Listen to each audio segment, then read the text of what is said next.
100 players who shook the conch.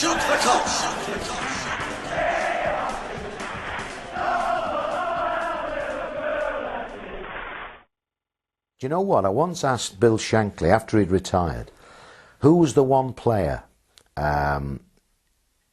he would count as his most memorable, his best, however you want, the most outstanding. And he said to me, Gerry Byrne, which is, you know, given all he had to choose from, interesting to say the least. I can't say enough about this boy, you know. He's one of these lads, you know, if you heard him speak 3 times in a season, you were lucky. You know, said very little, but he didn't have to say much, because when on the pitch, he was superb. Talk about hard players at Liverpool, and lots of players are mentioned, but to me, I roomed with Gerry, and Gerry was the hardest player that's ever played here. And I think the '65 Cup final proved that. And this amazing feat at Wembley in '65, for all but 7 minutes of the game, plus half an hour extra time, he played with a broken collarbone. Bob Paisley diagnosed it at half-time, and they kept it from Leeds. Leeds United had no idea he'd broken his collarbone.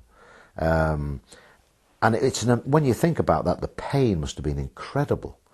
And Bob had bandaged it up under the jersey, and if you watch clips of it, you can see his arms quite still. But Leeds didn't suss it out. At the end of the game, such was Gerry Byrne's heroism and courage and bravery in doing this, that the actual Wembley doctor said, "What's wrong with that player?" And Bob Paisley said to him, "He split his collarbone."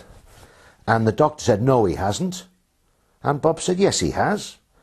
And the doctor, no, he said he couldn't play with it. Anyway, when the x-rays came back, it was a very, very bad split in the collarbone. And Shanks never ever forgot that. He used to talk about it long after he finished managing Liverpool, how heroic Gerry Byrne was.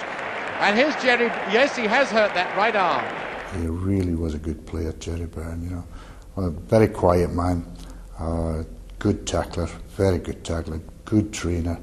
I loved him to death as well, I must admit. But again, a local boy as well. You know, there was Lawler and Byrne, both local lads. Tommy Smith, a local lad. So it was a team with a lot of Scouse talent, if you want to put it like that. And he had talent in abundance, but he also, as he proved at Wembley, great courage. Great player, Gerry Byrne.